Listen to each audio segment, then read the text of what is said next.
సనాతన ధర్మానికి మూలం మన ఋషులు, మునులు, సాధువులు, సన్యాసులు. మనం వీరి గురించి ఎందుకు తెలుసుకోవాలి? ఎందుకంటే వీరి వలనే మనకు వేదాలు, మంత్రాలు, శ్లోకాలు, యోగా, ఆయుర్వేదం, ప్రకృతిని కాపాడుకునే విధానం లాంటివి ఎన్నో మనకి తెలిసాయి. ఇప్పటికీ వారిచ్చినవన్నీ మనకి ప్రతి క్షణం మన జీవితంలో ఉపయోగపడుతున్నాయి. మనం వీరి గురించి తెలుసుకోవడం వలన మనం వారిని గుర్తు చేసుకొని వారికి కృతజ్ఞత చెప్పుకునే అవకాశం ఉంటుంది.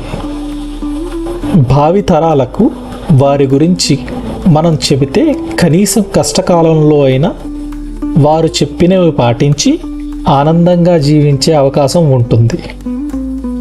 ముందుగా మనం ఋషులను గురించి తెలుసుకుందాం. ఋషులు వేదమంత్రాలను ధ్యానస్థితిలో విన్నారు, చూశారు. ఆ మంత్రాలను శ్లోకాల రూపంలో ప్రపంచానికి అందించారు. ఋషులు ఇలా వర్ణించబడ్డారు: బ్రహ్మర్షి, దేవర్షి, మహర్షి, రాజర్షి. బ్రహ్మర్షి అంటే సర్వజ్ఞానం కలిగినవారు, బ్రహ్మజ్ఞానం సంపూర్ణంగా తెలిసినవారు. ధ్యానము, తపస్సు, జ్ఞానం, పరాకాష్ఠకు చేరినవారు. ఉదాహరణకు వశిష్ఠ మహర్షి, విశ్వామిత్రుడు. విశ్వామిత్ర మహర్షి తపస్సు ద్వారా రాజర్షి నుంచి బ్రహ్మర్షి స్థాయికి చేరారు.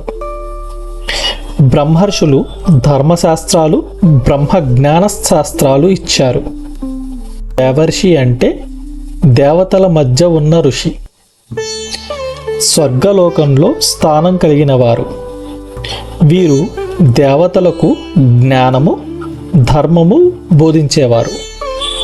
ఉదాహరణకు నారద మహర్షి.